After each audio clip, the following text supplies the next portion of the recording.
He's climbing out of the car, ladies and gentlemen. Let him hear you. The winner of the Mega 100 is Eddie Carrier Jr.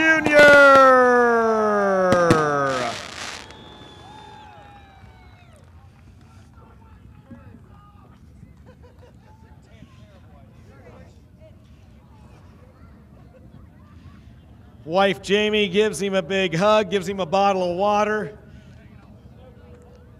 And I tell you what, man, we were talking up there earlier, sometimes God has a strange way of working in people's lives.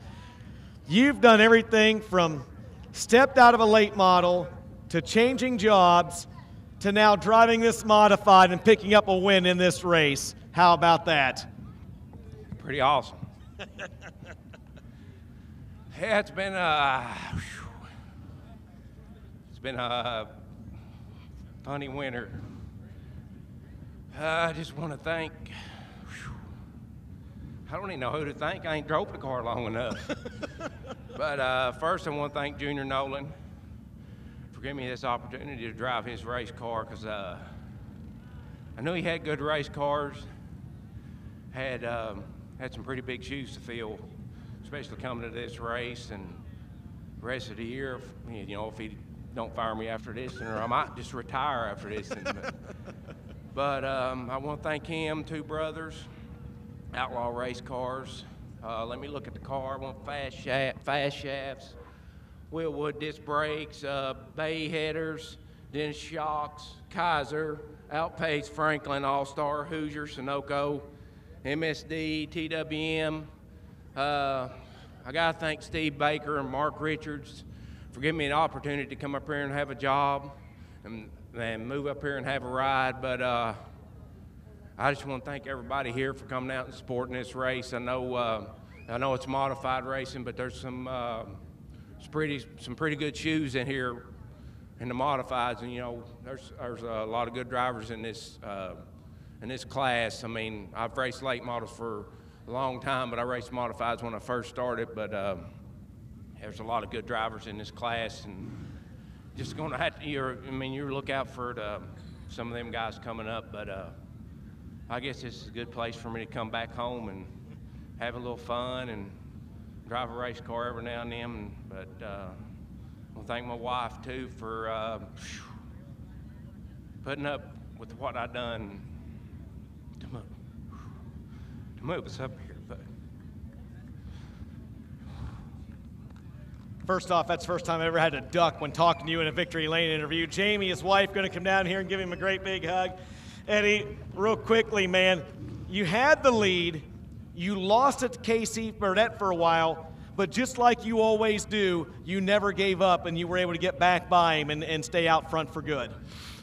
Yeah, he got by me, and I kind of picked the bottom on that restart because that's where I started to race, and it felt pretty good. And he kind of rode me. You know, we got a good run there, and he's one of the guys too that's tough in the modifieds.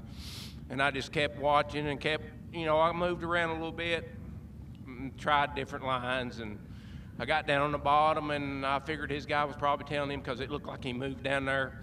And then the longer we run, it looked like he got a little free. And I seen him move down. Then I said, well, I'm going to try to move up a little bit. And I moved up down here a lane in 1 and 2 and got a run on him down the back stretch. And he kind of went in and looked like he kind of got loose and was chasing it. And I was able to diamond the corner off and drive by him. And I knew if I could get my car rolling when I found that groove that was, I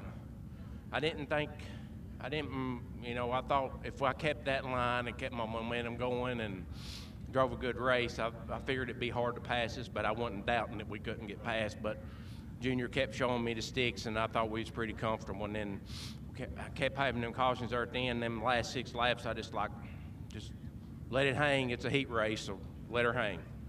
You've won the Mega 100 and the Hillbilly 100 now. Congratulations, bud. All right, thank you, and thank all the fans. Thank everybody coming out for participating. Thanks everybody for coming out and supporting this race, and hopefully we can keep going.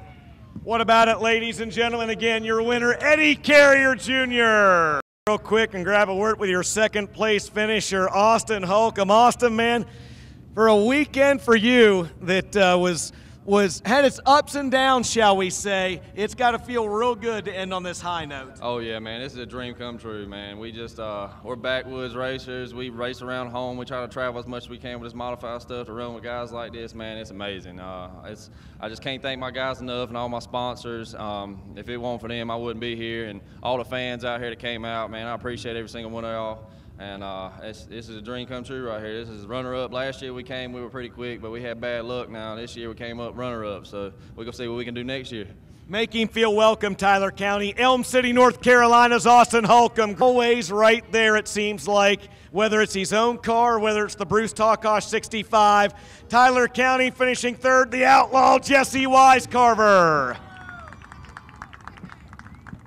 Jesse, I know you, and I know that you're probably disappointed that you're not standing down there in victory lane, but given the weekend you had and the way things started Thursday night, this has got to be at least a moral victory for you and Bruce and the team.